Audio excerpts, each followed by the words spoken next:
નમસ્કાર, આપ જોયા છો પ્લેગ્રાઉન્ડ ધ સ્પોર્ટ્સ શો અને હું છું જય શર્મા. આતંકવાદી હુમલો અને ઓપરેશન સિંદૂર પછી ભારત અને પાકિસ્તાન ક્રિકેટ મેચ રમશે, આમને સામને થશે. બંને દેશો આમ તો ક્રિકેટ ભલે લોકો રોમાંચ શોધી રહ્યા હોય, પરંતુ આ મેચમાં શું જોવા મળશે? રોમાંચ જોવા મળશે કે એક દેશદાજ જોવા મળશે? વર્લ્ડ કપ અને એશિયા કપ જેવી મલ્ટીનેશનલ ટુર્નામેન્ટની પણ વાત કરવી છે. કોઈ સેલિબ્રેશન જોવા મળશે કે નહીં તે વિશે પણ વાત કરવી છે. અને ભારતના તમામ ખેલાડીઓની વર્તણૂક કેવી રહેશે, કેવું વર્તન રહેશે તે વિશે પણ વાત કરવી છે. અને આ વાત કરવા માટે આપણી સાથે સ્ટુડિયોમાં ઉપસ્થિત છે સ્પોર્ટ્સ એક્સપર્ટ અશોક મિસ્ત્રી. અશોકભાઈ, આપનું સ્વાગત છે. Thank you so much. અશોકભાઈ, આપણે ચર્ચાની શરૂઆત કરીએ તે પહેલાં જોઈએ એક ખાસ રિપોર્ટ. આતંકવાદી હુમલો અને ઓપરેશન સિંદૂર પછી પ્રથમવાર ભારત પાકિસ્તાનની ક્રિકેટ ટીમો ફેસ ટુ ફેસ રમશે. બંને દેશો વચ્ચેના ક્રિકેટમાં ભલે લોકો રોમાંચ શોધી રહ્યા હોય, પણ ક્યાંક ભારતના દિલમાં આ પાકિસ્તાનની ટીમ પ્રત્યે ભારોભાર અણગમો તો છે જ અને રહેશે. વર્લ્ડ કપ અને એશિયા કપ જેવી મલ્ટીનેશનલ ટુર્નામેન્ટમાં જ ભારતે આ ટીમ સામે રમશે, પણ ત્યારે કોઈ સેલિબ્રેશન જોવા મળે તેવું લાગતું નથી. ભારતના તમામ ખેલાડીઓ પોતાની વર્તણૂક, વર્તન અને વાણીથી સામેની ટીમ પ્રત્યે સન્માનથી જોવે તે શક્ય નથી. ભારતને મેચ રમવાની એટલે કે રમશે ભાઈચારા અથવા દોસ્તી જેવા જેસ્ચર હવે જોવા નહીં મળે. એકબીજા સાથે હાથ મિલાવવા પણ નહીં મળે. વાત કરવાની તો વાત દૂર રહી, પણ ઓનલી પ્રોફેશનલ એપ્રોચ જોવા મળશે. ખેર, ક્રિકેટ પર આવીએ તો ભારત અને આ દેશ વચ્ચેની અત્યાર સુધીની મેચોમાં વર્લ્ડ કપ અને મલ્ટીનેશનલ ટુર્નામેન્ટમાં ભારતનો દબદબો રહ્યો છે. T20 ક્રિકેટમાં ભારતનો હાથ હંમેશા આ દેશ કરતા ઉપર રહ્યો છે. અત્યાર સુધી બંને દેશો વચ્ચે 13માંથી 10 મેચો ભારતે જીતી છે, અને તેમાંય છેલ્લી તો T20 વર્લ્ડ કપની 2024માં ભારતે 6 રને જીતી હતી.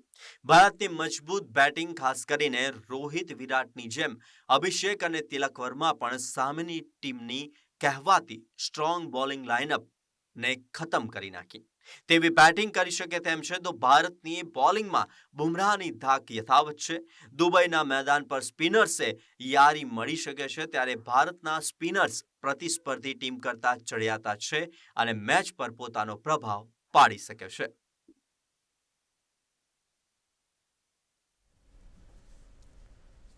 તો અશોકભાઈ, ચર્ચાની શરૂઆત કરીએ તો સૌથી પહેલાં લો સ્કોરિંગની વાત કરવી છે. એશિયા કપમાં વધુ એક મેચ લો સ્કોરિંગ જોવા મળી અને નીરસ પણ જોવા મળી. તો ઓમાનની ટીમ પ્રથમવાર રમવા માટે ઉતરી પાકિસ્તાન સામે અને 67 રનમાં ઓલ આઉટ થઈ ગયું. શું આ નબળા એશિયા કપની ચાડી ખાય છે? વેલ, ઇનફેક્ટ T20ની વાત આવે અને એશિયા કપની વાત આવે તો દિગ્ગજ ટીમો આમે 4 જ ટીમો છે કે જેમને ટેસ્ટ મેચનો દરજ્જો મળ્યો છે. ભારત છે, પાકિસ્તાન છે, બાંગ્લાદેશ છે, શ્રીલંકા છે. અને અત્યાર સુધીના ટાઇટલ્સ જે છે એ ટાઇટલ્સ પણ લગભગ આ ટીમો વચ્ચે વહેંચાયેલા છે, જેમાં ભારત સૌથી મોખરે છે. અત્યાર સુધીની જે મેચો જોવા મળી એ એવા દેશો સાથેની મેચો હતી કે જે દેશો T20 ક્રિકેટમાં પાપા પગલી માંડી રહ્યા છે. આ એ ટીમો છે કે જે પોતાની ક્વોલિફાઈંગ મેચો રમીને એમાંથી બહાર આવે છે અને અહીંયા આ મુખ્ય ધારામાં જોડાય છે. મુખ્ય ધારા સાથે આ ટીમોની જે રમત છે, જે અથવા તો જેને કહી શકાય કે જે મેચો રમાવી જોઈએ, એ બહુ જૂજ હોય છે. એકાદ મેચ માંડ રમાય છે. એટલે ક્યાંક ને ક્યાંક એ ટીમોને એવું એક્સપોઝર મળતું નથી કે વર્લ્ડ ક્લાસ ટીમોને આપણે રમીએ. Pakistan okay means test playing nation છે અને એમની પાસે સારો એ છે અને they had been a champion in this tournament. Sri Lanka એક સારું છે, બાંગ્લાદેશ છે, ભારત છે, અફઘાનિસ્તાન હવે જોડાયું છે. તો આ બધા દેશો જ્યારે સામેની પ્રતિસ્પર્ધી ટીમો સામે રમે છે ત્યારે કાં તો સામેની ટીમનું પ્રદર્શન તદ્દન જેને કહી શકાય કે સસ્તામાં આઉટ થઈ જાય છે ટીમ, અથવા તો કોઈ જાતનો પ્રતિકાર આપતા નથી. તો અહીંયા આગળ અત્યાર સુધી આ મેચો લો સ્કોરિંગ રહેવાનું મુખ્ય કારણ કે અત્યાર સુધી જે મુખ્ય ધારામાં નથી એવી ટીમો મુખ્ય ધારામાં રહેલી ટીમો સામે ટક્કરમાં ઉતરતી હતી. એટલે સ્વાભાવિક રીતે કે જેનો એકનો પહેલો ક્રમ છે અને એકનો 30મો ક્રમ છે, હવે બે ટીમો જ્યારે રમતી હોય તો તમને એનો ડિફરન્સ દેખાય. જ્યારે ભારત પાકિસ્તાન રમતું હોય, ભારત બાંગ્લાદેશ રમતું હોય, ભારત શ્રીલંકા રમતું હોય, શ્રીલંકા બાંગ્લાદેશ રમતું હોય, આ બધા દેશો જ્યારે અંદર અંદર મેચો રમતા હોય તો થોડી કોમ્પિટિટિવનેસ ત્યાં જોવા મળે છે. અધરવાઇઝ તમે જોવા જાવ તો ઓમાન છે, યુએઈ છે, હોંગકોંગ છે, આ બધી ટીમો એ મુખ્ય ધારાની ટીમો સામે ઊભી રહે એટલી સશક્ત નથી એટલી એમની બોલિંગ સારી કે નથી એટલી એમની બેટિંગ સારી કે જે બેટિંગ અથવા બોલિંગ ક્યાંય પ્રભાવિત કરે. આની પહેલાં જે વાત થઈ હતી એ પ્રમાણે કે ઘણી એવી ટીમો હતી કે જેની સામે ભારતને પણ હારનો સામનો કરવો પડે, પણ now it is not so. અત્યારની જે ટીમો છે એ આ જે ચારણીમાંથી ચડાઈને આવે છે અને એ ટીમો એ મુખ્ય ધારાની ટીમોનો સામનો કરી શકતા નથી. એટલે વધુ એક લો સ્કોરિંગ મેચ આપણને જોવા મળી. What you say is correct. 50-60 રનની અંદર એ ટીમ પણ આઉટ થઈ ગઈ. પાકિસ્તાન એકદમ આરામથી જીત્યું, બાંગ્લાદેશ એકદમ આરામથી જીત્યું, ભારત એકદમ આરામથી જીત્યું. તો આ બધી ટીમો જે છે કે જે ટીમો મજબૂત કહી શકાય એ ટીમો બહુ આરામથી અત્યાર સુધી જીતી છે. અને સામેની ટીમ 100 રનની અંદર તો આઉટ થઈ જ ગઈ છે એમ કહી શકાય. ઓફકોર્સ એક મેચમાં સ્કોર થોડો વધારે થયો હતો. તો હું માનું છું કે આ એશિયા કપની કરુણતા છે, એમાં કંઈ એ નથી. આ જે દેશો જે પ્રકારની ટુર્નામેન્ટ રમે છે, જે પ્રકારનું ક્રિકેટ રમે છે એ ક્રિકેટ એટલું કોમ્પિટિટિવ રહેતું નથી. પણ હા, આ 4 ટીમો વચ્ચેની કોઈ પણ મેચ હોય એ મેચમાં રોમાંચ હોય. એ મેચની અંદર કંઈક તમને મેચ જેવો સબસ્ટન્સ દેખાય કે ભાઈ 180 રન ઇન્ડિયા કરે તો 150 રન પાકિસ્તાન કરે, 150 રન બાંગ્લાદેશ કરે તો ભારત 160 કરીને જીતે. તો આઈ થિંક આ બધી વસ્તુઓ, મોટો સ્કોર, સારી બોલિંગ, સારી બેટિંગ, સારી કેપ્ટનશીપ, સારું મેનેજમેન્ટ એ આ ટોચની 4 ટીમોમાં જ દેખાય. વર્લ્ડ કપ રમતા હોય તો આખી વસ્તુ અલગ છે. સાઉથ આફ્રિકા હોય, ઓસ્ટ્રેલિયા હોય, ઇંગ્લેન્ડ હોય, આ બધી ટીમો હોય એટલે તમને કોમ્પિટિટિવનેસ જોવા મળે. અહીંયા આગળ આ વસ્તુનો અભાવ જોવા મળે છે અને આજનો નથી. આ પહેલાં આ રીતે જ એની પરિસ્થિતિ હતી અને આજે પણ આ રીતે જ પરિસ્થિતિ છે. અશોકભાઈ, હવે એક મહત્વની વાત કરી છે. રવિવારે એક મહત્વપૂર્ણ મેચ રમાવા જઈ રહી છે ભારત અને પાકિસ્તાનની. પહેલગામની બનેલી ઘટના અને ઓપરેશન સિંદૂર બાદ પહેલી વખત ભારત અને પાકિસ્તાન આમને સામને ટકરાશે. ક્રિકેટની વાત કરીએ તો અત્યાર સુધીમાં મોટા ભાગે ભારત વિજય મેળવ્યું છે. તો કેવી રહેશે આ મેચ બંને રીતના? પહેલી વસ્તુ કે આ મેચની કદાચ ચર્ચા પણ ના કરી હોત, આ મેચ કદાચ બહિષ્કાર પણ થયો હોત એવી પણ વાત હતી. આ મેચ રમવી કે ના રમવી એના માટે સંસદમાં પણ ચર્ચા થઈ ગઈ. અમુક કમ્પલ્સન્સ છે કે ભાઈ મલ્ટી નેશન ટુર્નામેન્ટ જ્યારે બી હોય તો એમાં આ પ્રકારનું સ્ટેન્ડ લેવું એવો એક નિર્ણય લેવામાં આવ્યો અને એ પ્રમાણે BCCIએ નિર્ણય લઈને આ મેચો રમે છે. એટલે એક જેને કહેવાય ને કે એક પ્રક્રિયા રૂપે આવેલી આ મેચ છે. કોઈ એવું પાકિસ્તાનને હરાવી દઈએ કે ભારતને આમ કરી દઈએ એ જાતનું જે હોવું જોઈએ, જે અત્યાર સુધી જે બંનેમાં હાઈપ હતો એ હાઈપ ક્યાંય દેખાતો નથી. આ બંને ટીમો એકબીજા સામે રમે એવો ઇન્ટરેસ્ટ જો હોવો જોઈએ એ ઇન્ટરેસ્ટ કોઈને પણ નથી. ઇવન પ્રતિકાર કરવાની શક્તિ જે પાકિસ્તાનની છે, જે 13માંથી તમે કહ્યું કે 10 મેચો તો ભારત જીત્યું છે. એટલે આપણી સામે વર્લ્ડ કપની મેચો હોય કે એશિયા કપની મેચો હોય, પાકિસ્તાન આપણી સામે એટલું મજબૂતીથી સ્ટેન્ડ કરી શકતું નથી. ઓફકોર્સ આંકડા એમના સારા છે ઓવરઓલ જોવા જઈએ તો, પણ રિસન્ટ પાસ્ટમાં આપણે એમને ક્યારેય એ કરવા દીધા નથી. એટલે આક્રોશ છે, એક બહિષ્કાર પણ છે, ઇન્ટરનલ બહિષ્કાર છે. કમ્પલ્સન છે કે રમવું છે, પણ એ જે વસ્તુ જહેનમાં જે છે, જે વ્યક્તિના મનમાં છે, હૃદયમાં છે, એ તો ક્યાંક ને ક્યાંક દેખાવાની. કારણ કે ભારતના ખેલાડીઓ જે રમી રહ્યા છે એ પણ ભારતીય જ છે. તો ક્યાંક એ વસ્તુ એક ઉષ્મા ભર્યા એક રમતની જે સ્પિરિટ અથવા તો આ પ્રકારનું આમ જોઈએ, આ પ્રકારનું વર્તન જોઈએ, આ રીતે આપણે બિહેવ, આઈ ડોન્ટ થિંક કે એ બધી વસ્તુ અહીંયા જોવા મળે. પહેલાં કોઈ હાથ મિલાવતો જોવા મળે, કોઈ ભેટી જતો જોવા મળે. હવે એ બધી વસ્તુ કદાચ જોવા નહીં મળે એવું મને લાગી રહ્યું છે. કારણ કે જે પરિસ્થિતિમાં અત્યારે મેચ રમી, ચારે બાજુ વિરોધ તો છે જ, જે પરિસ્થિતિમાં અત્યારે મેચ રમાઈ રહી છે એ પરિસ્થિતિની અંદર કદાચ આ બધી ઘટનાઓ આપણને જોવા નહીં મળે. એટલે એક સિરિયસ મેચ છે, 20 ઓવર કાઢવાની છે, 20 ઓવર રમવાની છે, એ પ્રકારનો એટીટ્યૂડ જોવા મળશે. અચ્છા, બીજું ભારતનો રેકોર્ડ બહુ સારો છે. એટલે ભારત કંઈ એની ટીમની વાત કરો તો that is a very strong team, world number 1 team છે. પાકિસ્તાનની ટીમ નબળી છે, પાછળ છે, મુખ્ય ખેલાડીઓ રમતા નથી. એટલે એ રીતે જોવા જાવ તો પણ એ ક્યાંક ટીમનું જે ગજુ છે એ ગજુ એટલું જબરજસ્ત નથી કે જે પહેલાં એક જમાનામાં હતું. બેટ્સમેનો ઘણા બધા બાબર આઝમ જેવા બેટ્સમેનો નથી રમતા. એટલે એ પણ એક વસ્તુ છે કે ક્યાંક પાકિસ્તાનને ખલશે. કારણ કે આપણે ઘણી વાર જોયા છે, બાબર આઝમને વિરાટ કોહલીના ફોટા પણ જોયા છે કે ગળે લાગતા જોયા છે. હવે એ બધી વસ્તુ જોવા નહીં મળે, કારણ કે જે ઘા છે એ બધા તાજા છે, એમાં કંઈ વધારે એને ભલે એ દેશમાંથી રમે છે અથવા રમત સ્પોર્ટ્સ માટે આવે છે, પણ તે છતાંય એક વિરોધ જે છે, એક ઇન્ટરનલ વિરોધ જે છે મનનો અને હૃદયનો, એ તો કદાચ રહેશે. એટલે આ બંને દેશો જે રમી રહ્યા છે એ ખટાશ સાથે રમશે. એક કોન્ટ્રાવર્સી થઈ હતી કે સૂર્યકુમાર યાદવે પાકિસ્તાનના કેપ્ટન સામે હાથ મિલાવ્યા નથી એવી વાત હતી. પછી જો કે પછી એનું ખંડન પણ કરવામાં આવ્યું ને વિડીયો પણ આવ્યો કે ભાઈ એમણે એક પેલી એના એક પ્રોટોકોલના ભાગરૂપે એમણે હાથ મિલાવ્યો છે અને એ રીતે પણ ફોટો. એટલે તમે હાથ મિલાવવાની વાત કરો કે એકબીજાને મળવાની વાત કરો કે આનંદ વ્યક્ત કરવાની વાત કરો, હું નથી માનતો કે એ વસ્તુ આપણને કાલે મેદાન ઉપર જોવા મળે. બધા જ કોશિયસ છે, ઇવન ઇન્ડિયન ટીમ કોશિયસ છે. સૂર્યકુમાર યાદવે કોકની સાથે હાથ મિલાવ્યો અથવા ના મિલાવ્યો એ પણ કોન્ટ્રાવર્સી થઈ જાય એવું છે. એટલે હું માનું છું કે એક ડિસિપ્લિન મેચ રમાશે.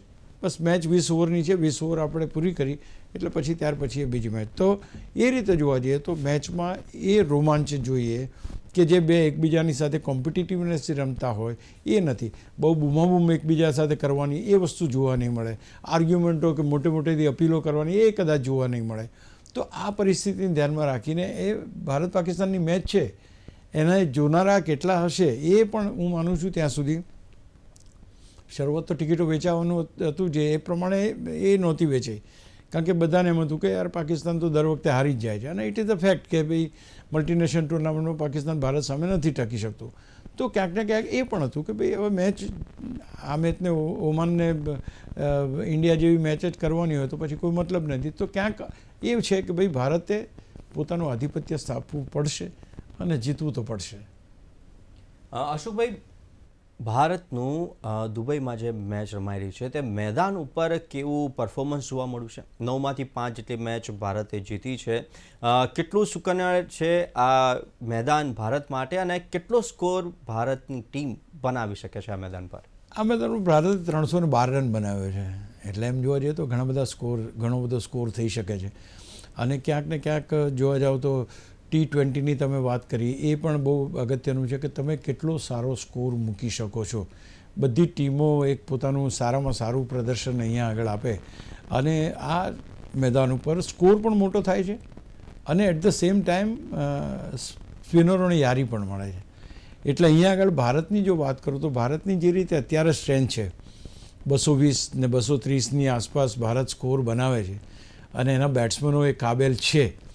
એટલે હું માનું છું કે આ મેદાન ઉપર સ્કોર તો બની શકે છે અને જે રીતે ભારતે 200+ સ્કોર આ મેદાન ઉપર મૂક્યો છે ઇટ ઇઝ પોસિબલ કે આપણે 250 થી 250 રનનું ટાર્ગેટ લઈને ચાલીએ અને એ ભારતની સ્ટ્રેન્થ છે. પહેલી વાત, Pakistan was good at times કે એમની ફાસ્ટ બોલિંગ સારી હતી, પણ શાહિદ આફ્રિદી ઓપરેશન પછીની જે સ્થિતિ છે ને જ્યારથી ઇન્જરી થઈ ત્યાર પછી એની જે સ્પીડ છે, એની મૂવમેન્ટ છે, એટલી બધી એ નથી કે જેમાં કોઈ ખાસ પ્રભાવ પાડી શકે. પહેલી વાત. બીજું કે આ જે ખેલાડીઓ છે એ કોઈની શરમ રાખે નહીં એવા છે. શુભમન ગિલ લઈ લો તમે કે એની સાથે જે અભિષેકની વાત લઈ લો તમે કે તિલક વર્માની વાત લઈ લો કે સૂર્યકુમાર યાદવની વાત લઈ લો. એક જમાનો હતો કે વિરાટ કોહલી, રોહિત શર્મા જેવા દિગ્ગજો રમતા હતા ત્યારની વાત. પણ હવે આ જે ખેલાડીઓ છે એમને કોઈ એવું બેગેજ છે જ નહીં. એ જે કોઈ આવે એને છગ્ગા ચોગ્ગા જ મારવા માગે છે. તો હું માનું છું કે એક ભારત પાસે એક એટીટ્યૂડ છે. બીજું, ભારતની બોલિંગ બહુ સારી છે, ભારતના સ્પિનર્સ સારા છે. ભારતની પાસે કુલદીપ, અક્ષર અને વરુણ 3 સ્પિનર છે. They are doing A great job. અને આ પર્ટિક્યુલર મેદાન ઉપર જેને કહીએ કે તો સ્પિનરોની બોલબાલા રહેશે. એટલે એ રીતે જોવા જાવ તો પાકિસ્તાનના બિનઅનુભવી અમુક ખેલાડીઓ જે છે, નવા ખેલાડીઓ છે, એમની પાસે એટલો અનુભવ નથી કે જેટલો અનુભવ કુલદીપ, અક્ષર અને વરુણ પાસે છે. એટલે અહીંયા આગળ સ્પિન બોલિંગ ડિપાર્ટમેન્ટ બી સારું. શાહિન આફ્રિદીની સ્પીડ ઓછી થઈ છે અથવા તો એની મૂવમેન્ટ ઓછી થઈ છે. Jasprit Bumrah on the other end is going great guns, is bowling so well. એટલે અહીંયા બે ટીમોની જો કમ્પેરિઝન મેન ટુ મેન કરવામાં આવે તો ફખર જમાન જેવા 1-2 ખેલાડીઓ એવા છે કે જે પહેલાંની ટીમમાં ભારતનો સામનો કરી ચૂક્યા છે. ઘણા નવા નામો પણ છે. તો હું માનું છું કે એક કોન્ટેસ્ટ જે હોવી જોઈએ તો 11 સારા ખેલાડી, 11 અમારા સારા, 11 તમારા સારા એવું નથી. એમાં જોવા જઈએ તો 11માં આપણી ટીમ મજબૂત છે. ક્રિકેટ છે, કશું કહેવાય નહીં, એ આખી વાત આપણે અલગ રાખીએ છીએ. અત્યારે આપણે સ્ટ્રેન્થ અને વીકનેસની જ વાત કરી રહ્યા છીએ. તો એ સ્ટ્રેન્થની અંદર તો ભારત નંબર 1 ટીમ છે જ. નંબર 1 ટીમ છે, નંબર 1 બેટર્સ છે એની અંદર. ટોપ રેન્કમાં તો તિલક વર્મા અને તમારો અભિષેક તો 1 and 2 છે. એટલે જ્યારે તમારી પાસે આટલી મજબૂત ટીમ હોય તો એ કોન્ફિડન્સ લેવલ પણ હોય. અને સૂર્યકુમાર યાદવ કેપ્ટન છે, તો એ રીતે જોવા જઈએ તો ભારત પાકિસ્તાનને ચોક્કસ હરાવે એવી તમામ શક્યતાઓ અહીંયા જણાઈ રહી છે. જે પેરામીટર્સ મેં કહ્યા એ કે ભાઈ નબળી ટીમ છે થોડી, ખેલાડીઓ એના એ નથી, અને એ ફાઇટબેક કેટલું કરી શકે એ જોવું રહ્યું.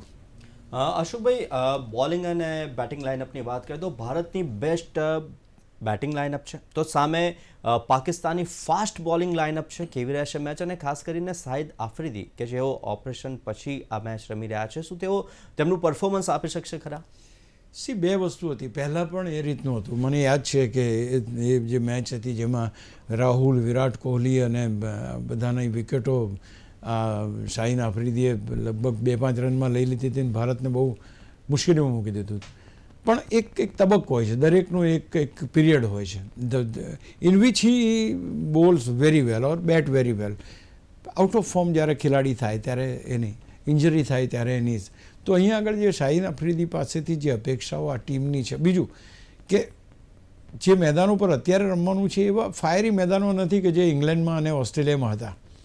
પહેલી વસ્તુ આ પણ છે. એટલે તમારી પાસે અહીંયા જે સ્પીડ હોવી જોઈએ, જે મુવમેન્ટ હોવી જોઈએ, એ મુવમેન્ટ થોડીક પેલા મેદાનો કરતાં ઓછી રહેવાની છે. એટલે એડવાન્ટેજ લેવલ જે છે એ પણ ઓછું. અચ્છા, on the other hand we have got a terrific batting lineup. આપણી પાસે ગિલ છે, અભિષેક છે, તિલક છે, સૂર્યા છે, હાર્દિક છે, સંજુ છે.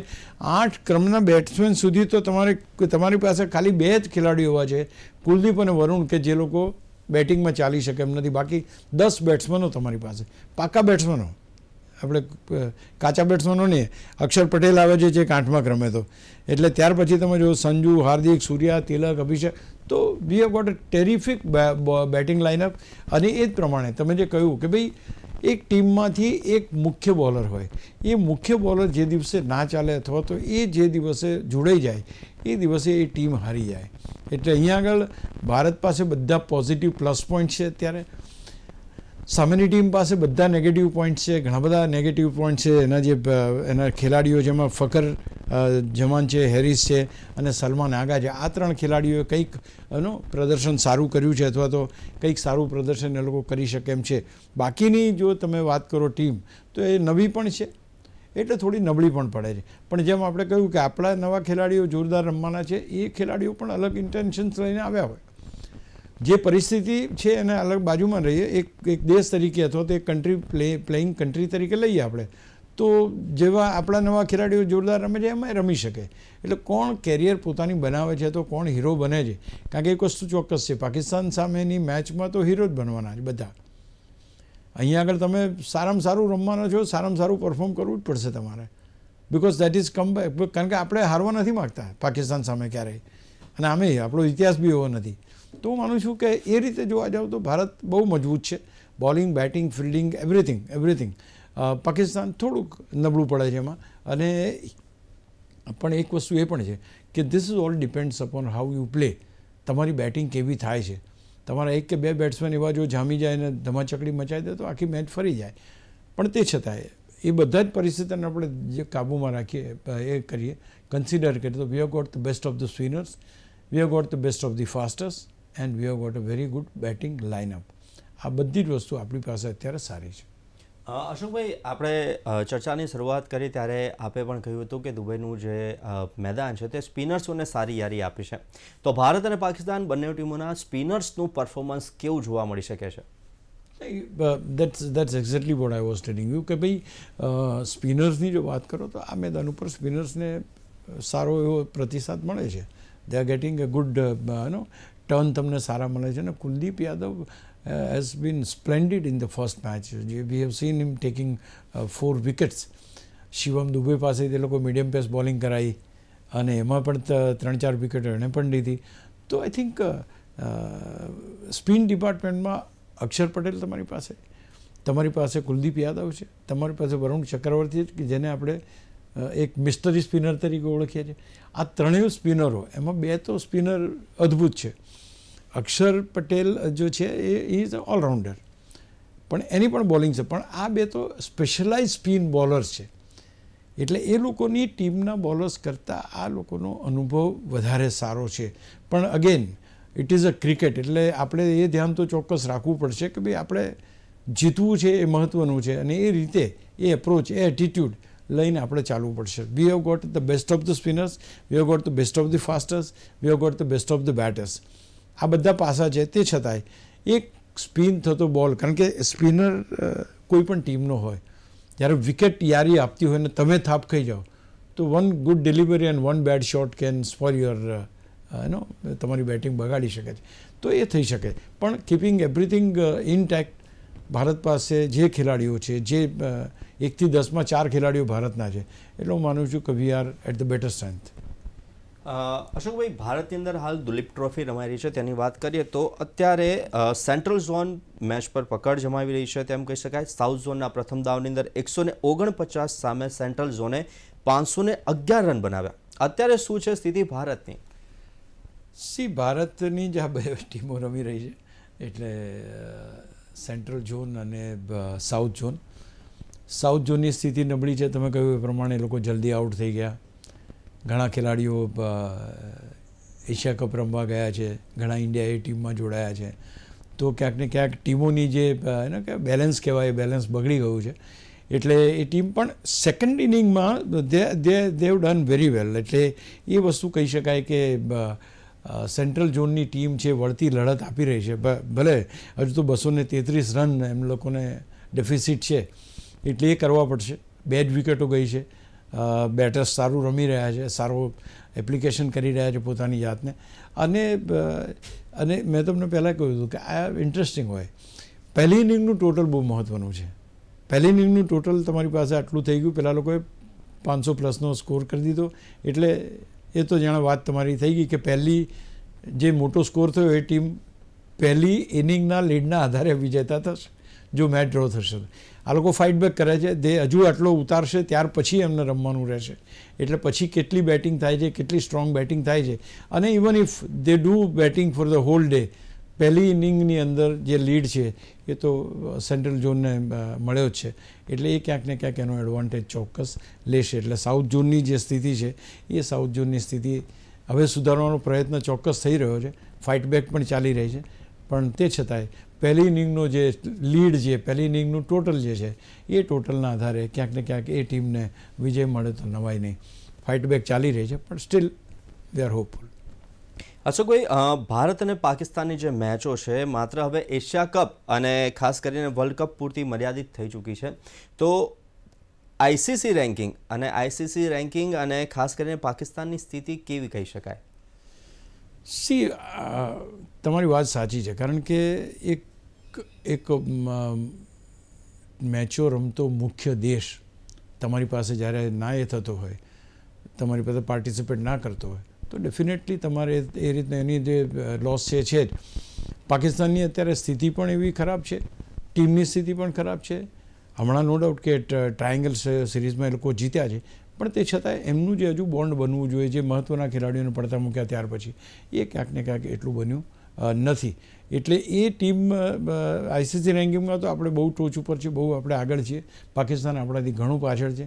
ઇવન એશિયા કપની વાત કરું તો એશિયા કપમાં સૌથી વધારે આપણે જીત્યા છે, પછી બીજો નંબર શ્રીલંકાનો છે, અને ત્રીજો પાકિસ્તાનનો લાગે છે કે એ લોકો 2 વાર ચેમ્પિયન થાય. તો હું માનું છું કે we have a better team, અને રેન્કિંગની દ્રષ્ટિએ બી પાકિસ્તાન પાછળ છે. ઇન્ડિયા નંબર 1 છે આમાં, અને વન ડેમાં I think we have got a better chance. અશોકભાઈ, જે પ્રમાણે આવતીકાલે મેચ રમાવાની છે ભારત અને પાકિસ્તાનની અંદર, તેની અંદર અલગ જ રોમાંચ જોવા મળશે. સૌ કોઈની નજર આ મેચ પર રહેશે, અને બસ જીત આજની ચર્ચામાં આપ અમારી સાથે જોડાયા તે બદલ ખૂબ ખૂબ આભાર. Thank you. તો આવી જ રીતના દરેક સ્પોર્ટ્સ ઇવેન્ટ્સના પ્રિવ્યૂ, રિવ્યૂ, એનાલિસિસ અને ડિસ્કશન માટે જોતા રહો પ્લેગ્રાઉન્ડ ધ સ્પોર્ટ્સ શો. નમસ્કાર.